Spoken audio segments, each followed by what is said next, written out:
Sabi nga nila, naghintay tayo at nauulit ang kasaysayan. Nagpasya ang Saudi Arabia na pabagsakin ang merkado ng langis, biglang binabaan ang presyo ng itim na ginto para mabawi ang merkado ng Asya na walang hiya na pinasok ng Rusya matapos silang palayasin mula sa Europa. Biglang nagbaba ng presyo ng langis para sa Agosto sa Asya, ang Saudi Aramco, ang pinakamalaking exporter ng langis sa mundo, upang mabawi ang bahagi ng merkado at maibalik ang dami matapos ang digmaang Irani. Tiwala ang mga eksperto na hindi kayang tapatan ng Rusya ang presyo ng Saudi at mapipilitang ibenta muli ang kanilang langis ng palugi. At sa huli, mapipilitan silang bawasan ang kanilang kalakalan sa malaking bahagi ng pamilihang Asyano, lalo na sa China at India. Pero tiyak na mapapatras sila ng mga Saudi. Kasabay nito, iniulat na matapos umalis sa OPEC noong Hunyo, pinalaki ng United Arab Emirates ang produksyon ng langis halos sa record na antas at wala silang balak tumigil. Sa ganitong sitwasyon, Iran lang ang makakapapagligtas sa Kremlin. Muling umatake ang rehimen sa Tehran sa mga tanker sa Strait of Hormuz. 3 tanker ang inatake sa nakalipas na 24 na oras. Isa rito ay critical ang lagay at posibleng sumabog dahil puno ng liquefied gas mula sa Qatar. Pag-usapan natin ito ngayon. Napaka-interesanteng paksa ito dahil sa totoo lang, gaya ng sinasabi nila, bumabalik na muli ang gitnang silangan sa merkado. At ang mga Saudi kasama ang mga Emirati at Iraq, pati na rin ang Kuwait, ay maaring talagang maisantabi ang Russia sa China, India at hindi lang doon. At gaya ng naiintindihan ninyo, hindi na makakabalik ang Russia sa Europa. Sa madaling salita, malungkot ang kalagayan nila ngayon. Pag-usapan natin ito. Ako si Alexei Pechi. Ngayon, tatalakayin natin lahat at ilalagay sa ayos. Pero bago tayo magsimula, hinihiling ko sa inyo na mag-subscribe sa channel, mag-like at mag-iwan ng kahit anong komento sa video na ito. Magpapasalamat ako sa inyo dahil dito. Matapos ang kahiyahiyang pag-alis sa European market dahil sa digmaan laban sa Ukraine, posible ring mapaalis ang Russia sa Asian oil market. Sinusubukan ng mga Saudi iligtas ang kita nila dahil sa mahirap na kalagayan. Ang pinakamalaking exporter ng langis sa mundo, ang Saudi Aramco, ay biglang nagbaba ng presyo para sa Agosto, partikular para sa Asya. Lahat ng palatandaan ay nagpapakita ng layunin ng higanteng langis at gas na bawiin ang bahagi nila sa merkado. Gayunpaman, kahit ang record na pagbaba ng opisyal na presyo ay maaaring hindi sapat para dito para maibalik ang kanilang posisyon. Mas kaakit-akit pa rin malamang ang krudo mula sa mga kakumpetensya sa gitnang silangan at mga supplier sa Afrika at Amerika. Sa ating sitwasyon, walang masama rito. Tulad ng nakikita ninyo, wala ang Rusya sa listaang ito. At hindi yon nagkataon lang. Dahil ang Rusya mismo ang gustong mapaalis ng mga Saudi mula sa Asya. Dahil hindi nila ito kayang tapatan sa kompetisyon. At sa kabuuan, nagkakaroon tayo ng sitwasyon kung saan ang Saudi, sa pangkalahatan, ang langis mula sa gitnang silangan, langis ng Amerika at langis ng Afrika ay magsasama-sama para iipit ang Rusya. Ipaliwanag ko ngayon. Ang pambansang kumpanya ng langis at gas ng Saudi Arabia ay nag-anunsyo kamakailan na itinakda na nila ang opisyal na presyo ng pagbebenta para sa kanilang pangunahing uri ng langis, ang Arab Light, para sa buwan ng Agosto. Ito ay nasa $1.5 kada bariles kumpara sa regional benchmark na Amman Dubai. Kung ikukumpara sa Hulyo, ang presyo ay ibinaba ng $1.1 kada bariles. Parang hindi naman ganun kalaki, pero hindi pala ganun kasimple. Ito ang pinakamalaking pagbaba simula na magsimula ang Reuters ng ganitong uri ng estadistika mula pa noong 2003. Ibig sabihin, isipin mo kung ilang taon na yon. Ito ang pinakamalaking pagbaba ng presyo. Dahil dito, pinakamababa ang mga presyo. Mula Hunyo 2020 na ang pandaigdigang merkado ay naharap sa malaking labis na supply at pagbagsak ng demand dahil sa mga lockdown na dulot ng pandemya ng COVID-19. Ngunit halos pareho ang sitwasyon na yon sa nangyari noong 2020. Biglang pumihit ang mga inaasahan ng merkado patungo sa sobrang supply. Sa malaking bahagi, dahil iniisip ng mga kalahok sa merkado, natapos na talaga ang alitan sa pagitan ng Estados Unidos at Iran. Kaya naman nagmadali ang lahat na ibenta ang kanilang langis. Halimbawa, ang United Arab Emirates ay nagtaas ng produksyon ng langis noong Hunyo, halos umabot sa record na antas. Higit sa 3.8 milyong bariles bawat araw. Nagawa nila ito matapos umalis sa OPEC at OPEC Plus na nagbigay daan sa bansa na makawala sa mga limitasyon sa produksyon. Layunin nilang makaabot ng 5 milyong bariles araw-araw. Ang produksyon ng UAE noong Hunyo ay pinakamataas mula noong Abril 2020. Lumampas ito sa mga antas na nakita bago nagsimula ang sigalot sa Iran. Gayunpaman, ang mga susunod na pangyayari ay maaring magdudot ng pagdududa sa palagay na ito tungkol sa merkadong puno ng langis. Mukhang malayo pa rin ang Washington at Tehran sa isang pinal na kasunduan na magpapatibay sa 60 araw na tigil putukan na naabot noong Hunyo.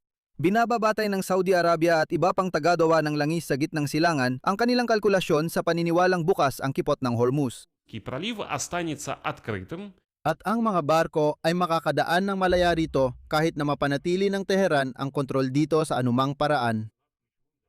Bumabalik sa mga partikular na tanong, noong Hunyo 2020, pinapayagan nila ito at sa kalahatan ay sinasabi, okay sa amin, ayos lang sa amin, ang mahalaga ay bukas ito. Sa ganitong senaryo, magiging sapat ang supply ng langis para magunan ng demand at ang desisyon ng Saudi Aramco ay bukas. Partikular para sa Asya na siyang bumubuo ng halos kalahati ng kanilang benta, malamang na ito ay isang pagtatangkang mabawi ang kanilang bahagi sa merkado. At dito mahalagang tandaan na matapos umalis sa Europa, matagumpay na nakuha ng Rusya ang malaking bahagi ng tradisyonal na merkado ng Saudi Arabia sa Asya at naging pangunahing tagapagtusto sa parehong China at India. At ang mismong paglawak ng langis ng Rusya na Urals at Espo na ibinebenta ng may diskwento dahil sa mga parusa at iba pa, ang siyang nagtulak sa Riyadh, magpatupad ng malaking pagbaba ng presyo para maprotektahan ang posisyon nila. Ibig sabihin, hindi ito itinatago, hindi sila nag-aalalang sabihin. Pakinggan mo, sinakop ng mga Ruso ang ating merkado, magkakaroon ng pagbagsak ng presyo, bababaan nila ang presyo para mapaalis sila ron. Sa kasaysayan, nagkumpetensya ang Saudi Arabia at mga Ruso sa pamumuno sa merkado ng China, ngunit nitong nakaraang taon, naging krisis ang agwat. Sa pagtatapos ng mga buwan ng tagsibol ng 2026, napanatili ng Russia ang 20% ng kabuuang pag-aangkat ng langis ng China, samantalang ang bahagi ng Saudi Arabia sa China ay bumaba sa 12%. Ibig sabihin, halos kalahati na lang. At sa parehong panahon, naging pangunahing lugar ang India kung saan halos napalis ng Russia ang mga supplier mula sa Persian Gulf, hindi lang ang mga Saudi. At sa ilang mga panahon, ang bahagi ng langis ng Russia sa pag-aangkat ng India ay umabot sa makasaysayang pinakamataas na antas na lumalagpas sa 52% sa madaling salita. Ang langis ng Russia ang nangunguna sa pag-aangkat ng India at pumapangalawa ang Saudi Arabia. Pero sa malaking agwat, nagawa ng Russia na sakupin pati ang merkado ng mga Saudi sa China at sa India. Dahil sa matagal na panahon na ang langis ng Russia na Ural ay ibinebenta ng may malaking diskwento, natatalo nito ang anumang alok para sa mga oil refinery ng Asya ng Saudi Arabia na kahit papaano ay pinanatiling mataas ang opisyal na presyo. Opisyal na nagpasya ang India at Sina na kahit hindi ito ganap na legal at kahit may mga parusa, mas mabuting bilhin na lang ang langis ng Russia. Dagdag pa rito, ginagamit ni Vladimir Putin ang illegal na shadow fleet ng mga tanker para makaiwas sa mga gastusin tulad ng insurance at iba pa. Ang agresibong pagbaba ng presyo ng langis ng Saudi Aramco para sa Agosto ay direktang pagtatangkang maglunsad ng ganting bawas presyo at ibalik ang mga oil refinery sa Asya na sa nakalipas na 2 taon ay tuluyang inangkop ang kanilang mga supply chain para sa mga uri ng langis mula sa Russia.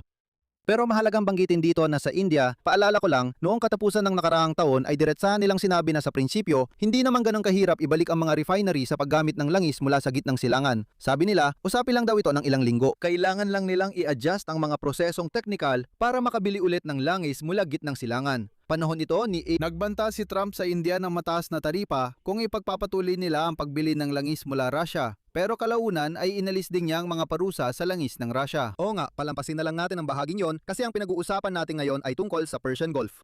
Ngayon, samantala, lalo na't ibinalik niya ang mga parusa laban sa langis ng Russia, kaya may pagkakataon ang mga Saudi. Totoo, pero dito, balikan muna natin ulit ang China. Ang supply ng langis mula Saudi Arabia papuntang China ngayong Hulyo ay aabot sa 700,000 at 500 bariles kada araw mula 626,000 noong Hunyo. Ibig sabihin noong Hunyo, pinakamababa ang naitalang 626,000 bariles kada araw. Noong Hunyo, pinakamababa ang antas ng langis mula Rusya. Pero ngayong Hulyo ay tinaasan na nila ito at balak pang dagdagan kada buwan. Ibig sabihin, kalahati pa rin ito ng normal. 1.5 milyong bariles ng langis araw-araw. Naitala ito 3 buwan bago magsimula ang sigalot sa gitnang silangan. Hindi nakakagulat ang pagbaba ng pagbili habang biglang nagbaba ang Aramco Aramco резко повысила ng presyo matapos halos maisara ang Strait of Hormuz na nakaapekto sa supply ng langis mula gitnang silangan. Ngayon, nakikita nating unti-unting pinapataas ng Saudi Arabia ang supply nila sa China para palitan ng mga Ruso. Sabi ng mga eksperto, tradisyon ng Beijing na bawasan ang pagbili kapag mataas ang presyo at dagdagan kapag mababa. Ang laki ng pagbaba ng presyo ng Aramco ngayong Agosto ay maaring mag-udyok sa mga malalaking Chinese na pag-aari ng estado ng mga oil refinery na muling bumili ng buong dami mula sa mga Saudi. Pero ang totoo, may mga malinaw na kakumpetensya ang Saudi Arabia bukod pa sa Russia. Ang langis mula sa iba pang mga producer sa gitnang silangan tulad ng Kuwait, Iraq at United Arab Emirates ay inaalok ngayon na may mas malalaking diskwento. Ang United Arab Emirates na umalis sa OPEC at OPEC Plus noong Mayo, ayon sa mga trader, ay nagbibigay ng diskwento ng ilang dolyar kada bariles. Mas malaki pa kaysa sa inaalok ng Aramco na diskwento na $1.5 para sa mga delivery na yung Agosto. Ibig sabihin, lalo pang binababa ng mga Emirate ang presyo. At maaring mapilitan ang Riyadh na lalo pang ibaba ang kanilang presyo. Ibig sabihin, nagsisimula na ang paligsahan sa pagbagsak ng presyo kung sino ang makakabenta ng mas maraming murang langis. Pero gaya ng inyong naintindihan, sa kahit anong kaso, ang talo dito ay ang Rusya lang. Hindi mahalaga kung sino ang mananalo sa gitnang silangan, Emirates, Kuwait, Saudi Arabia, o kung sino ang mas makakapagpababa ng presyo at makakabenta ng mas maraming langis. Ang mahalaga, sabay nilang itinataboy ang Rusya sa merkado ng Asya. Gayunpaman, tandaan na posible lang ito kung tuloy-tuloy at pangmatagalang mabubuksan ng Strait of Hormuz at dito may sorpresang ginawa ang Iran. Noong Lunes ng gabi, pinaputukan ng militar ng Iran nang hindi bababa sa 2 misail ang 2 barkong pangkalakalan sa Strait of Hormuz. Lumabas ang mga ulat ng pag-atake matapos ang 1 linggong kasunduan ng Estados Unidos at Iran sa pagtigil ng pag-atake sa strait na ito. Ang pagbabalik ng pag-atake ng Iran ay nagbanta sa memorandum ng pagkakaunawaan na nilagdaan wala pang 3 linggo ang nakalilipas. Ngayon, sinasabi ng mga opisyal sa Washington na posibleng gumanti ang Estados Unidos sa Iran sa pamamagitan ng pag-atake sa mga target nito. Kalaunan, iniulat ng British Maritime Trade Service na nakatanggap sila ng mensahe mula sa isa pang tanker na patungong timog malapit sa baybay ng Oman sa Strait of Hormuz na naapektuhan din. CP, hindi kilalang projectile na naging sanhi ng sunog. At sa oras na pag-record ng episode na ito, iniulat na ang isang Qatari tanker na may lulan na liquefied natural gas ay nagbabala tungkol sa banta ng malawakang pagsabog matapos tamaan ng misail ng Iran. Ang magagawa natin ay hangarin ang tagumpay ng Saudi Arabia at iba pang tagapagtustos ng langis sa gitnang silangan para mapalis ang Rusya sa Asya. Napalayas na sila sa Europa, panahon na ring palisin sila sa Asya. Hayaan na lang silang gumawa ng sarili nilang masamang gasolina at sila-sila na lang ang gumamit niyan. Buti na lang, sapat ang langis sa mundo kaya di na kailangan gamitin ang langis ng Rusya. Dito ko tatapusin. Ibahagi ang opinyon at konklusyon ninyo sa mga komento ng episode na ito. Mag-subscribe kayo sa channel, i-like ninyo, pindutin ang kampanilya at kung gusto ninyong suportahan ang channel na ito sa YouTube, maaari ninyong gawin ito sa pamamagitan ng kahit anong donasyon gamit ang mga link at detalye sa description ng video na ito. Yun lang po, ingatan ninyo ang inyong sarili. Paalam sa lahat!